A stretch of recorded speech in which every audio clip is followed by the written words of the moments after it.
Hi, hello. Welcome to another episode of Isaiah's Newsstand. It's your host, Isaiah Edwards. The date is January 22nd, 2023. Hopefully, this episode finds you well. Hopefully, you're warm, nice and safe and cozy. Here in Ohio, Cincinnati, whatever, it has been snowing. It started snowing overnight. And I woke up and I looked out on a little porch and I saw the snow. I was like, ew, gross, no. So kind of doing a little bit of snowed in action. Not planning on going outside, but yeah. So we've been doing some researching, and we can definitely do a little food corner. I went to Paris Banh Mi. Actually, went in there, didn't order, and they had Korean corn dogs, and they were so good, y'all. I got two. One I got was pretty much all mozzarella, and on the outside it had potatoes, like kind of potato chunks, and they were strewn about the corn dog, and it was very yummy. And the other one I got was a squid ink. Excuse me. Ooh, I got a burp. Was a squid ink corn dog, and it was really good. It was and they did the thing where out of the back of the corn dog they sliced up the corn dog so it looked like a little squid tentacles. It was so cute. I really it's nice to have a meal you enjoy. Also, there were two types of mayo. I think one was called a Kewpie mayo, and then one was spicy mayo, and then a chili, like a spicy chili thing. So I had those, and they had ketchup mustard. So yeah, I was really pleased with it. I really enjoyed it. And then something I guess that was a little bit of a letdown was this morning. I was like, well, I grocery shopped the other day, and I was, wanting some oranges, and I hadn't had a blood orange, at least not to my knowledge, in a while. So I was like, all right, let's do some blood oranges. And for some reason, I was expecting the flavor to be deeper or like more tart. I don't know. And I ate it, and I was like, man, I would rather just had a normal orange. Shit, I should have got a bunch of cuties instead. Fuck. But I mean, hey, an orange is an orange. I don't know if you guys picked this up. This is a TikTok trend. I didn't try it today, but I might fuck around and try it. Um, you take a shower with an orange, and supposedly it's supposed to be like a really nice experience, like very aromatic, very pleasing. I don't know. I saw it on one of my friends' Instagram stories, and I was like, I will say though, I have a problem with this on the outset because, unless you're doing a bath situation, which I feel like isn't really generating the same kind of heat that you want for this aromatic experience, um, the peeling, like where are you putting the peels? That call me crazy, but that's gonna irritate me. I'm taking a shower. I'm trying to clean myself. And I had to worry about where I put these peels. Am I putting them on the ledge of my shower, the tub? Am I supposed to move my trash can over? The TikTok didn't explain that, so I was kind of a little miffed there. Um, but anyway, we can get to the news. Let's see. Start with the Associated Press. This happened, I believe, overnight. It's Sunday as of recording. But LA mass shooting suspect kills 10 near Lunar New Year Fest. So this is really sad news to hear. Definitely on, the top of, festivities like this. Also, bad timing, I guess, but happy Lunar New Year. But let's see. A gunman opened fire at a Los Angeles area ballroom dance studio following a Lunar New Year celebration, killing 10 and setting off a manhunt for the suspect in the nation's fifth mass killing this month. This fucking month, y'all. That's fucking crazy. Let's see. The scene unfolded late Saturday in Monterey Park, city about 60,000 60,000 people on the eastern edge of Los Angeles that is composed mostly of Asian immigrants from China or first generation Asian Americans. Let's see here. I mean, since this kind of took place overnight, I don't think there's like a ton of details out yet in terms of like the suspect. Let's see here. Jones, anything else I wanted to cover? I mean, but really though, it's just one of those things where it's like, mind you, that I said this is the fifth one. There's obviously you guys know I don't cover every single one of these. It definitely kind of can drag you know things down. It can be really hard to like cover these things point to point to point to point to point. Um, but definitely this one was just a highlight, just being that you don't know the necessarily the reasons why yet in terms of the motives of the gunman. I imagine that's going to come out in time. But, it's just the same that, we're in 2023 and it's just more signs of the same. I know they go into some more statistics in the article talking about how many shootings that took place in 2022, some of which we've covered. And there are some testimonials from, people who are like in the area at the time of the shooting. Some people even seeing the gunman, stuff like that. Let's see. Let's move on to another tragic bummer situation. Let's see. From CNN, 6 arrested after Atlanta protest over controversial cop city and fatal police shooting of activists. So this is kind of a double whammy. But let's see. Let's read from the top here. 6 people were arrested Saturday evening in downtown Atlanta, authorities said, during protest that came in response to a proposed police training facility and the fatal police shooting of an activist earlier in the week. Now, I know when people like kind of read, hey, so they're trying to build a training facility. That sounds like a really good idea, train cops and, hopefully that'll be leading to more cops on the street. They're going to have, a better training and won't kill people. But I feel like that's just so like like people aren't expecting that. In a perfect world, sure, that'd be fucking great. But like being realistic, you're really just training these motherfuckers how to do more James Bond bullshit on the fucking streets of Atlanta. And not to mention, I believe this is like taking up a bunch of like forest area. And so it's definitely kind of, I think, bringing in a lot of people, a lot of protests, because you guys are saying, hey, this perfectly good forest area, whatever, we're going to cut into chunks of it and make this a big old cop spot. And that's going to be good for the city. And the city, more or less, is seemingly saying, no, it's not.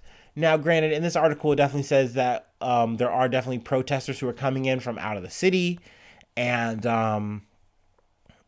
causing unrest, causing, destruction of property, things of that nature. Part of the thumbnail I have is definitely a burning cop car, and I'm like, fuck yeah, I'm sorry, I fucking love that shit. But I don't know, it's hard. I understand how easy this is to get flipped, especially when you see the press. Like nowadays, you don't even have to say the word Antifa anymore. You can literally read it in the article, like how they kind of discuss it, even in videos and things of that nature. It just describes the activity as like, oh, this is just people being disruptive for being disruptive. And I definitely think in almost every single one of these situations, it's always more than that. And you have to look into the details. That being said, on the other half of it, people are coming out in protest of the person who was shot and killed. And that is a whole other situation in which a person who was shot, now the cops say that this person shot first. They didn't put the name of the cop who was shot. Now, the cop is in stable condition, though. But then they returned fire, according to their statement, and that man was killed. Let's see. Was it? I'm trying to think the person's name. Sorry, gotta give me a second. Tehran. Oh, here we go. My bad. Manuel Esteban Paez Tehran. He was killed. And now they're saying he had a gun. There's a statement from the mother who is saying, like, my son wasn't violent. I don't believe if he had a gun. And if he did have a gun, I don't believe he would have shot first. You know, he was probably defending himself against animals and things like nature. He was like staying there. He was protesting and, you know, an activist for like environmental racism. That's a whole thing to describe and go through. I mean, I don't want to go through it in terms of that because I know there's some people who would be like, oh, what is environmental racism? And they want to debate about that. And that's not even what it is about in total. But anyway, he was killed, and obviously that's put up a lot of unrest. People are upset. You can say what you want about whether or not that is just or unjust. But it is definitely something that people are going to see and go, wow, like that's fucked up, and people are going to turn out for it. So, like I said, referencing the article, the authorities haven't identified the trooper. And yeah, it's definitely something that is a hot and cold issue for Atlanta right now in terms of this facility. It doesn't seem like the brakes are going to get put on this. Looks like, you know, it's all steam ahead on that. So definitely we'll keep you posted on what comes out of these protests and, you know, the future of Cop City. Cop City, bitch. Cop City, bitch. Anyway, we move along.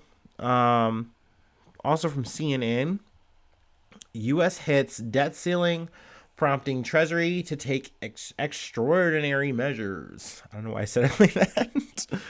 But let's see. Last Thursday, we hit the debt ceiling. This is something we've talked about last year a little bit. Honestly, this is a little bit snoozer coverage, but it was definitely talked about a lot during the week, so I wanted to kind of get it in. And more or less, we've hit it again. The problems, though, this time is we have a different house, you know, with McCarthy in this new, very razor's edge controlled, Republican House. They're really touting their power here and wanting Biden and, you know, the administration to come and say, hey, come to the table and negotiate with us. And, you know, we'll cut some spending and then we'll agree to raising the debt ceiling. And the Biden administration is like, fuck you. That's not what we do. And essentially that's an age old thing, you know, despite who has been in office, the debt ceiling has just been upped every time without a debate. There's been talks of maybe a debate, but it never really happens. The job gets done. So, you know, it remains to be seen here. Now, getting to the extraordinary measures part, essentially, they're kind of shuffling some money around. They're not making the same investments that they normally would, and they're halting on making some future investments that they are going to make. That's kind of the quick summary there. But I mean, it is scary if things don't get resolved, but essentially these kind of things that they're doing now should hold down the fort till around June, I believe. So I initially wasn't going to cover it, but I was like, we can kind of just throw it in here, put it in the pot. But yeah, I mean, we'll see if we're gonna, you know, actually go bust here. It would be very bad. I know I'm kind of playing it down here, but as discussed about before, this would be like government shutdown type shit. This would be people not getting, you know, their retirement. This would be, you know, actual functions ceasing to function. So, you know, we definitely have to make sure that this gets done, and we'll see who's gonna play ball and what's gonna go down. Let's see. The rest of these, I'm actually gonna take a little bit of a quick break here, kind of cut this episode in half. I definitely gotta say trigger warning. Try to get better about these, but sexual assault, rape, definitely for these next two articles. So yeah. Let me take this break here, collect my shelf.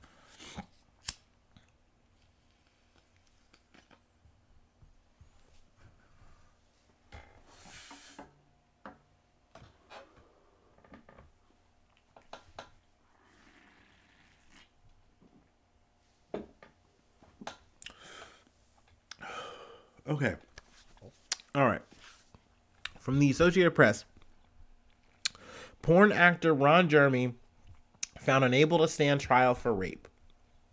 So, um, we haven't talked anything about Ron Jeremy here. Definitely one. I kind of peeped it a little bit throughout the year. I was like, okay, we'll see how that develops.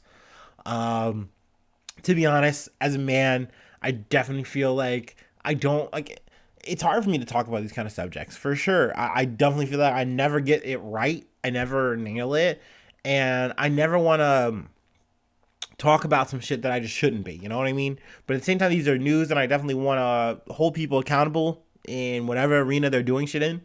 And I think that's part of what I do. So when I get the chance, I do try.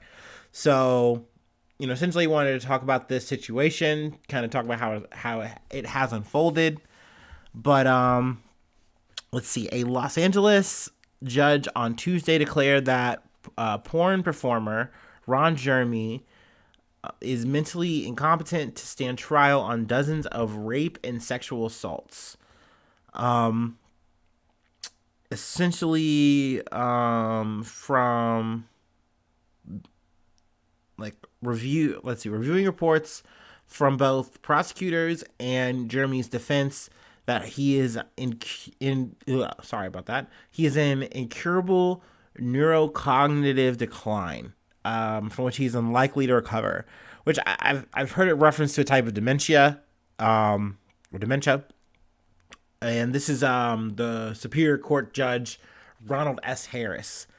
So he's mentally unfit to stand trial is essentially what's at play here. But let's see, Ronald Hyatt, which is Ron Jeremy's legal name, 69 years old. Essentially, I mean, I will call it what it is, at least from my perspective. He's dodging a bullet. I mean, from what I've read from these testimonies, at least from transcripts here. According to transcripts of grand jury testimony from the women and girls obtained by the Associated Press, Jeremy would lure them into a small secluded space, often the bathroom of a West Hollywood bar and grill he frequents, trap them and sexually assault them. But essentially, with everything's at play, he's just not going to trial. It feels very much like Bill Cosby, where, he was sentenced, did some time, came out because more or less he's old. He's all old and decrepit. I mean, I just think if these people didn't have the juice, though, I mean, would it, the system just throw the book at them? I don't know. That being said, I am also against any kind of draconian punishment. So that's a thing, I suppose. It's always weird to see the justice system move. I'm sure maybe there's some people out there like, oh no, this makes sense. Da, da, da. I mean, if that's the case, okay, totally, I get it.